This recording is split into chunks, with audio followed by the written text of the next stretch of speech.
I'm here this morning now for this lockdown video, standing at the corner of Mitchell's Road, otherwise known as Clonmore Road. And as I look down the road, this road, one family comes to mind, the O'Sheas. And Danny, of course, Danny appeared in Ryan's daughter.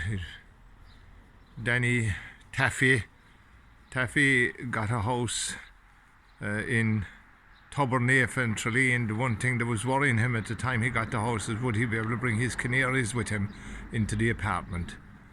And of course Francie lived above in Casements Avenue for many years, and John Joe lived here.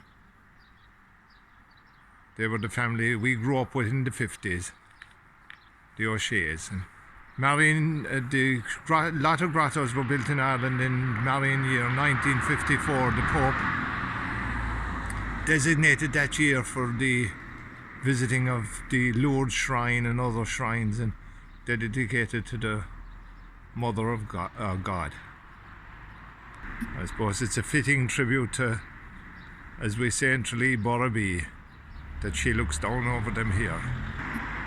As we look down along towards the grotto, these houses here, O'Connor's Terrace. And I'm not 100% sure, and I stand to be corrected, but I think 'twas here the great Jakes MacDonald lived. Jakes, of course, worked in McCown's. His name is linked with the John Mitchell's Club for many years, where he was involved. And his wife, of course, was involved in the Red Cross, as was his son Joe. And of course he had another son very much involved, and still is today, in Sheemsatira. Joe lives in Racecourse Lawn. Moved across the tracks to the other side of the town, Oak Park. Of course, when we were young in the 50s, when you'd cut out of here from a football game, you could run up along the side wall there, after climbing in over the wall in the first place because we wouldn't pay. We're up there, and there was a little cottage, and you could cross the railway tracks, and on the gate of the railway tracks there was a sign warning you that if you didn't close the gate there was a fine of 50 shillings involved. Over to the field where the sports complex is now and across to Oak Park. Times were much simpler. Of course, I've already mentioned one family of the O'Sheas. This is O'Shea country here. You couldn't throw a stone here in Clash without hitting an O'Shea. Of course, the Thorny lived inside here, behind these houses here, for many years. And of course Derry and Thomas, that went to America, and their sisters, and Mrs. O'Shea, not long gone, only some few years. Her memory still is in my mind. I frequently went into the house. And speaking of the O'Sheas, years before, one time I went into the house and Derry was in the front room making a video. It was the old tapes to send to his brother Thomas in America, and his sisters were sitting around and they were singing and having a great laugh. And Derry told me the story that when his brother got the tapes over in America, similar to what I'm doing here now, Derry was doing it first. His brother would organise a barbecue. All his neighbours would come in and they'd have a great night watching Derry performing for them. And a performer he was, on and off the football field. I'm across the road now from Elm Court.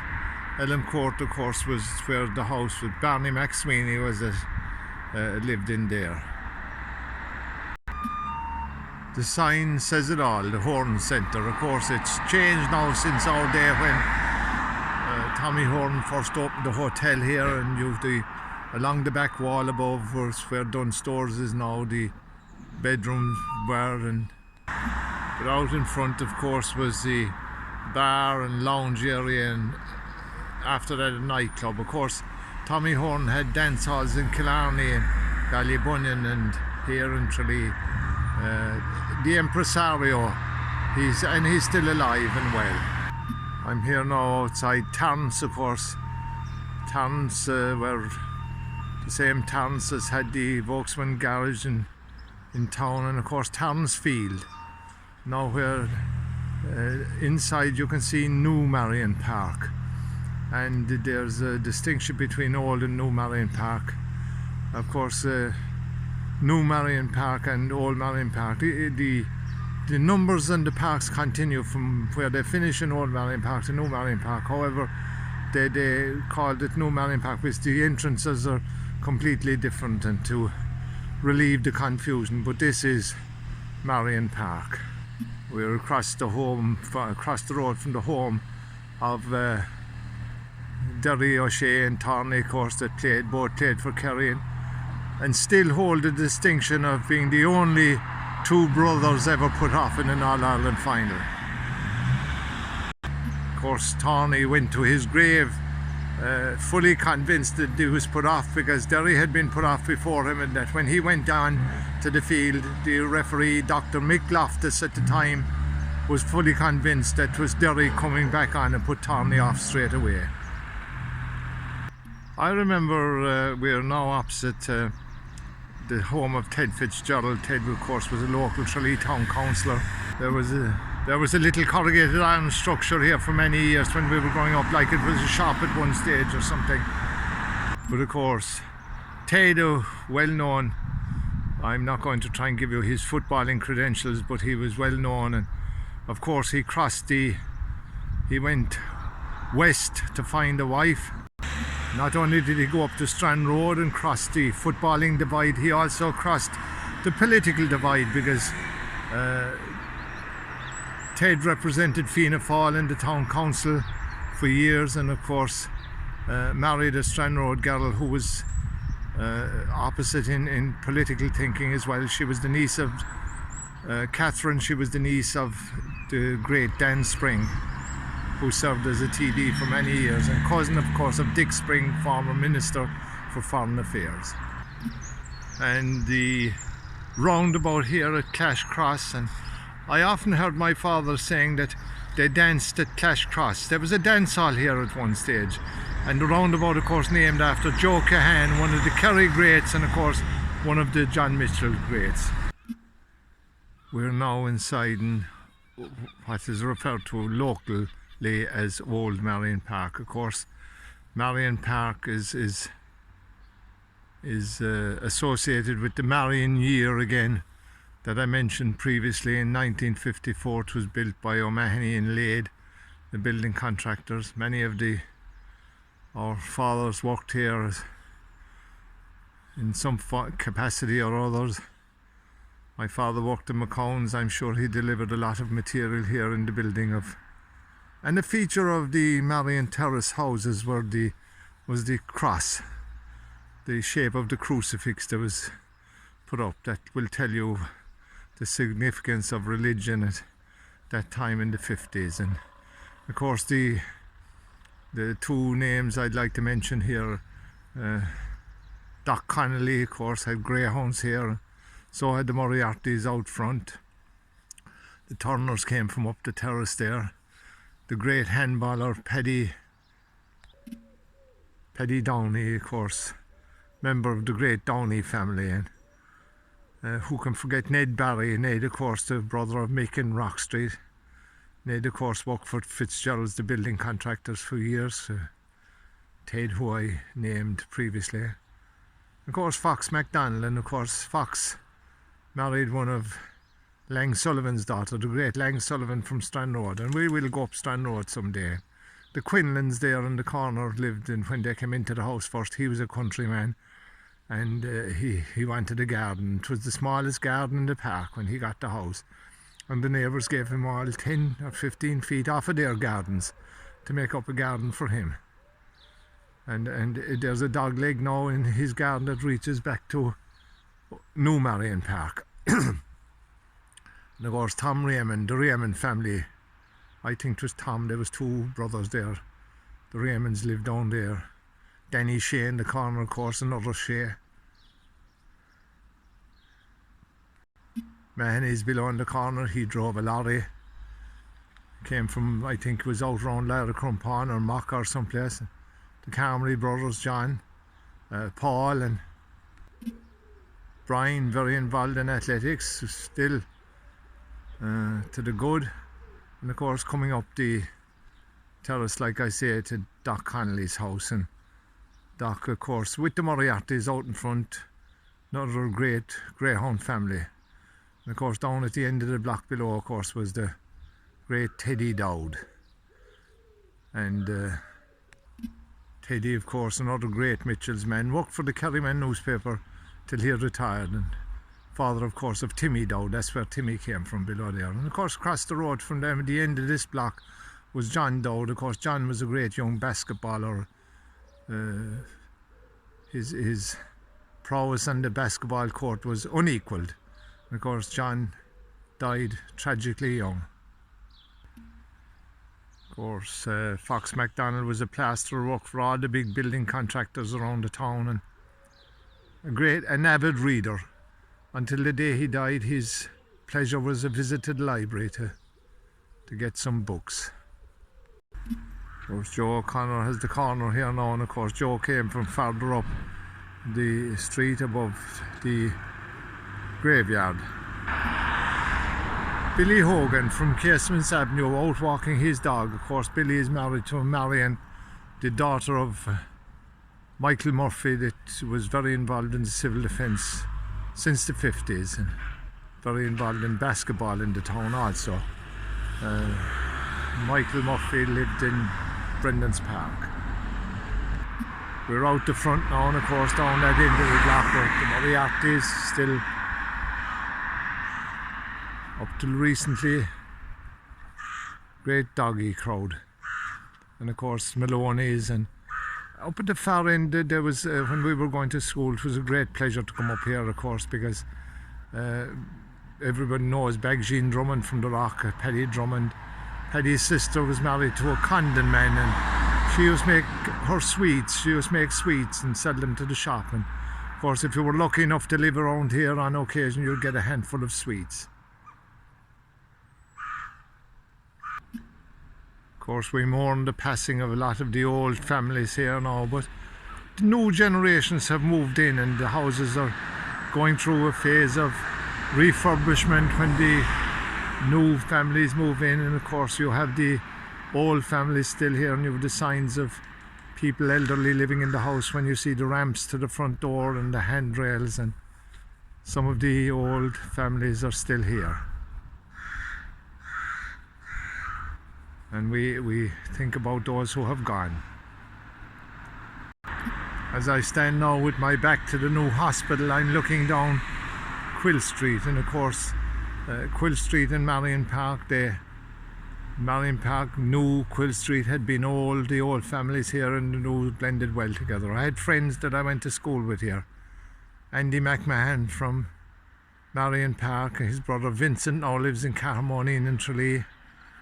Andy ended up, I think, in the Guards. We were in the FCA together, as was Mossy Moriarty, who lived here, and the O'Shea's, Michael O'Shea of course, and John we'd know well from the town. John married Ina Curry. Ina was very involved in the entertainment tops of the town and dancing down through the years. Ina of course and John, great dancers themselves, still go when they can. John of course crossed over the tracks as well, went to live in Marion or St. Brendan's Park.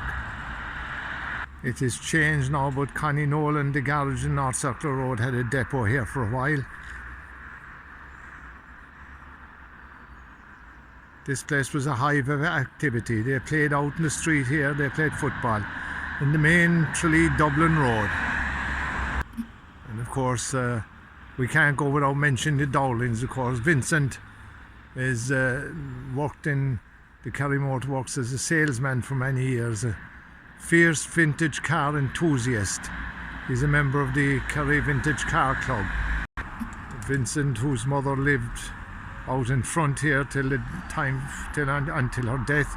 Vincent of course has built a house in the garden of the house at the other side, entering now into Clash.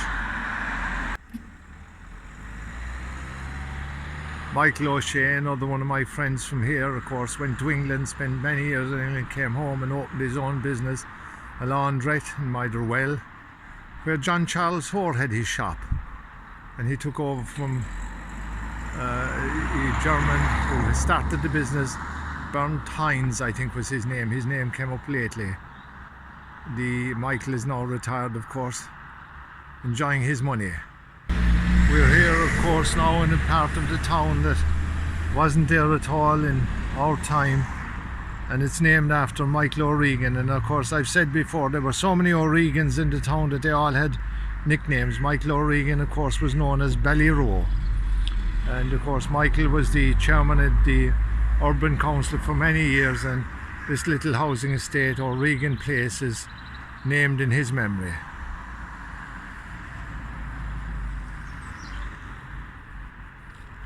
And of course it's across the road, it's at the roundabout, the entrance to the hospital. And of course the hospital was built by Walls of Dublin in the late 70s, and of course the same time they built Burlington factory. And of course Burlington was well known in Clash industrial estate for the couple of thousand employees they had for many years, making this road a very busy spot at 4, half 4, 5 o'clock in the evenings when people were heading home from the many factories that occupied Clash at that time.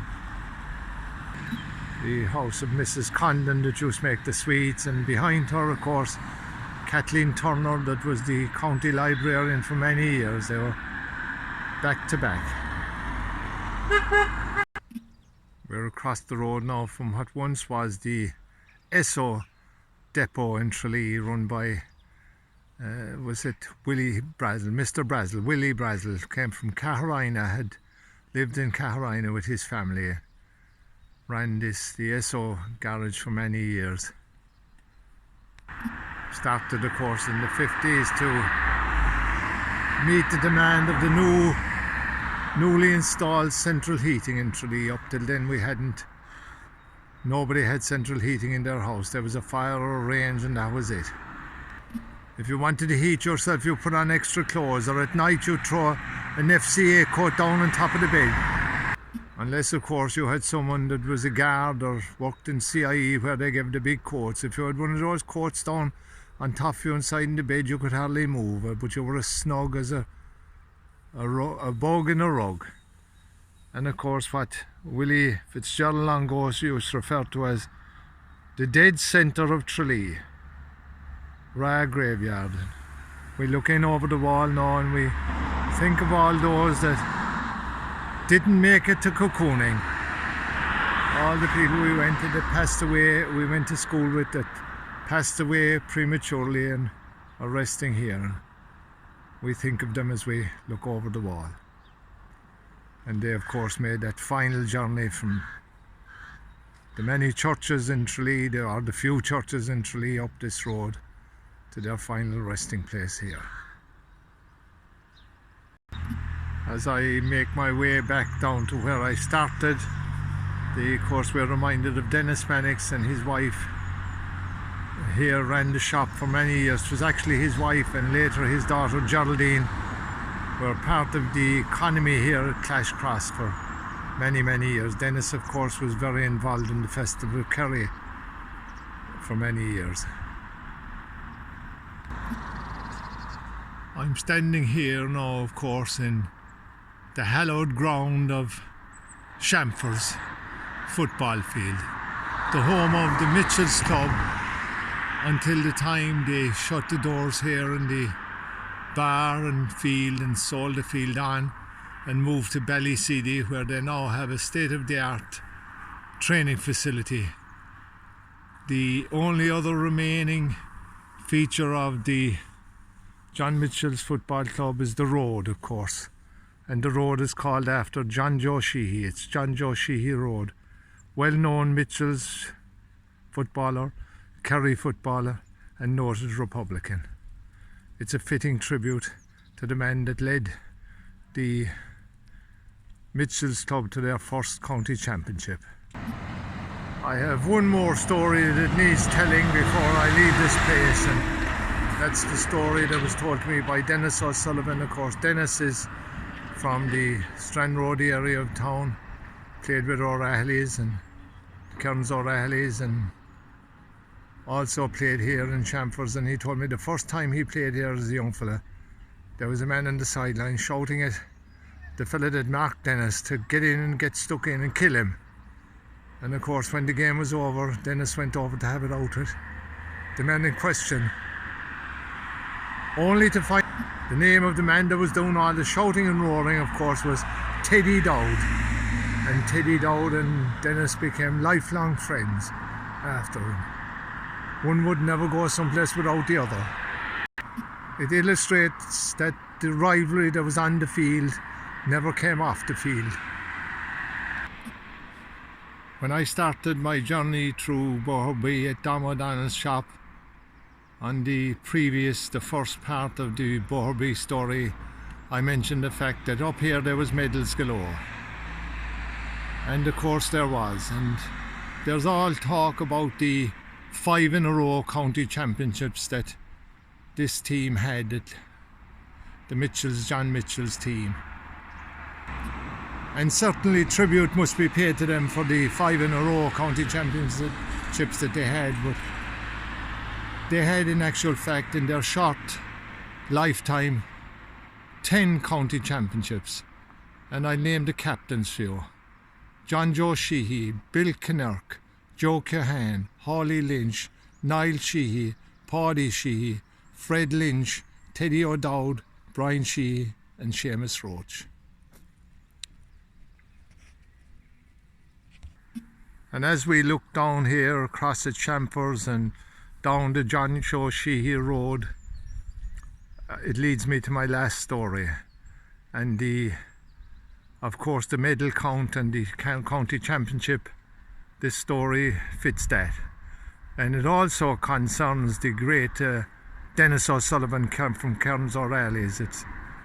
It was said to me that one day he was delivering a delivery to Horton's Hotel above, and his van was parked and he was unloading the van, and Derry O'Shea passed up after being in town for a few drinks with fish and chips in a bag. And of course Sullivan couldn't resist, and he shouted across to Derry, "Derry, what's in the bag?" And Derry held up the bag up over his head and he said, "County championship medals." That's our lockdown video for today.